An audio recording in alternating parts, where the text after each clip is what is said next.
जमील साहब, आप क्या समझते हैं अक़वाम मुत्तहिदा की जनरल असम्बली में अरब ग्रुप की करारदाद तो मंजूर कर ली गई है जंगबंदी के हवाले से, आपको लगता है कि उस पर अमल दरामद हो सकेगा?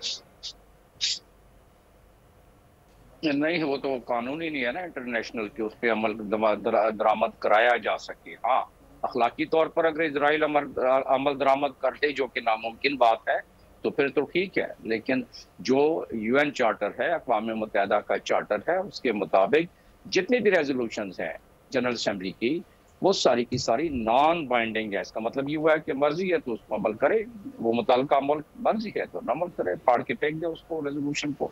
तो ये सिलसिला है और यही होने लगा है कि इसराइल ने इसको बिल्कुल हरगिज़ नहीं मानना है। लेकिन एक उम्मीद की किरण, एक अखलाकी फतेह हो जाती है और एक पॉलिटिकल फतेह हो जाती है अगर जनरल असेंबली से कोई रेजोल्यूशन पास हो जाए। अब इस सूरत में भी देखें कि पहला ड्राफ्ट था कि जंग को बंद किया जाए, जिसकी की बड़ी सख्ती से मुखालफत की कई मुल्कों ने। तो उसमें फिर जब अमेंडमेंट डाली कि अच्छा चलें, अगर आप जंग बंदी पर, क्योंकि 2/3 मेजॉरिटी चाहिए होती है जनरल असेंबली में किसी रेजोल्यूशन को पास करवाने के लिए, और ये रेजोल्यूशन किया गया था, सपोर्ट किया था, सबमिट किया था जॉर्डन ने, और इसको सपोर्ट किया था ओमान, यूएई और बाकी 40 ममालिक ने।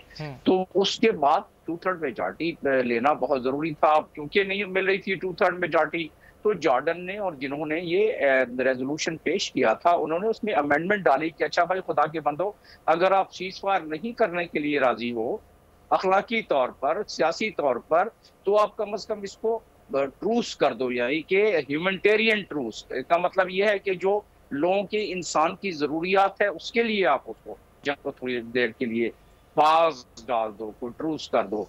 तो उस पे राजी हुए हैं और उस पे एक अच्छी फतेह हुई है अखलाकी और सियासी, यानी पॉलिटिकल, इंटरनेशनल पॉलिटिकल उसमें, क्योंकि उसमें 14 ने मुखालफत की है ममालिक ने, जिसमें सही 14 ममालिक की जानिब से मुखालफत की गई, जिसमें अमरीका भी शामिल है। कंटिन्यू कीजिए जमील साहब। जी, इसमें 120 ममालिक ने इसकी फेवर की, 14 ने मुखालफत की और 45 ममालिक ने इसमें वोट नहीं दिया, अब्सटेन किया। ये एक बहुत बड़ी अखलाकी फतह है। कम से कम दर्द दिल रखने वाले लोग वेस्ट में भी हैं। अब रहा सवाल के जो मैकेनिज्म है अक़वाम मुत्तहिदा का, सिक्योरिटी काउंसिल का, उसमें तो 2 मरतबा बल्कि टेरियन पास ही दे दें, उस पर नहीं माना। खास तौर पे 5 जो हैं परमानेंट मेंबर, यानी कि जिन्हें वीटो हासिल है, वो नहीं माने इस पे, उनमें से 3 नहीं माने।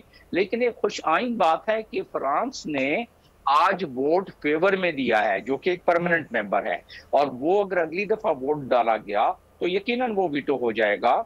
इस पास के लिए भी, इस पे अमलदारी कराने के लिए, इस पे अमल के करवाने के लिए इसराइल से, तो सिक्योरिटी काउंसिल ही बीच में रह जाती है, जो कि अक़वाम मुत्तहिदा के चार्टर चैप्टर 6 के तहत पाबंदी लगा सकती है, और चैप्टर 7 के तहत अगर सीरियस हो तो अपनी फौजें उतार सकती है, जैसे उसने ईस्ट तिमोर में किया, जैसे इराक में किया, जैसे अफगानिस्तान में किया, तो ये कर सकती है। लेकिन ऐसा करना होना नामुमकिन है, क्योंकि जो डिवीजन नजर आ रही है और जो अखलाकी पजमुर्दगी नजर आ रही है इतने बड़े बड़े इंसानियत के अलमबरदारों की, तो महसूस नहीं होता।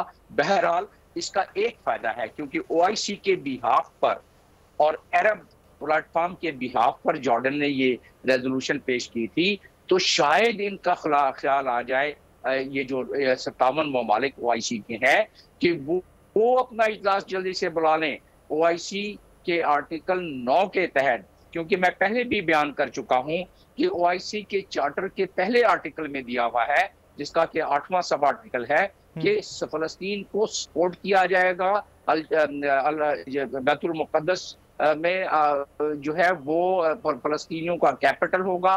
तो ये चीजें उसमें चार्टर में दी हुई हैं, और उस चार्टर पे अमलदारी के लिए कॉल कर लें। अब ये एकदम मुलायम सा और बड़ा मध्यम सा एक उन्होंने कॉल कर लिया, एग्जीक्यूटिव कमेटी की मीटिंग फॉरेन मिनिस्टर्स की, उसका ना लेना एक ना धोना, तो वो कोई पाबंदी भी नहीं लगा सकता है, वो कोई सख्त रेजोल्यूशन भी पास नहीं कर सकता आर्टिकल 9 के तहत। अगर अब क्योंकि एक फतेह हुई है वहां जनरल असेंबली में अखलाकी और सियासी, तो बस अब हिम्मत करें ये हमारे 57 ममालिक, ये इजलास कॉल करके और उस पर रेजोल्यूशन पास करें कि हम बाइकआउट करते हैं इसराइल का।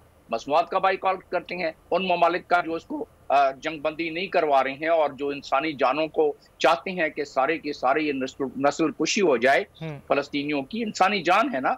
इसलिए कि अब प्रॉब्लम ये हो रहा है कि पहले तो कहा जा रहा था कि वेस्ट वर्सेस रेस्ट, यानी कि जो लोग मजलूम हैं उनके खिलाफ, लेकिन अब ऐसा नहीं है। इस वोट ने साबित किया कि वेस्ट के भी काफी ममालिक ने जनरल असेंबली में वोट डाला है, तो लिहाजा हमें थोड़ा सा इस मामले में तहम्मुल से इसका तजिया और जायजा करना चाहिए। अब सिर्फ हिम्मत अपने 57 ममालिक की है, क्योंकि ये ममालिक कमजोर से कमजोर ये इनके हुक्मरान जो है वो किसी और इनके इंटरेस्ट हैं, और जो इनके अवाम है, ये क्यों किया इन्होंने, यूएई, ओमान और बाकियों ने सब शुरू में ये रेजोल्यूशन डाला, इसलिए कि इनके अवाम में जो खलबली मची हुई है, जो एक इस्तराब आया हुआ है अवाम में, खासतौर पर 57 ममालिक के, इवन वेस्टर्न कंट्री के अवाम भी काफी बाहर निकले। स्पेन में देखिए, आप खुद बता रहे थे। तो उस लिहाज से देखा जाए तो इन हुक्मरानों को अब फिक्र ये हुई है कि अवाम कहीं ऐसा ना हो कि हमारे कंट्रोल से बाहर निकल जाए। सब्सक्राइब करें और बेल दबाएं ताकि कोई खबर रह न जाए।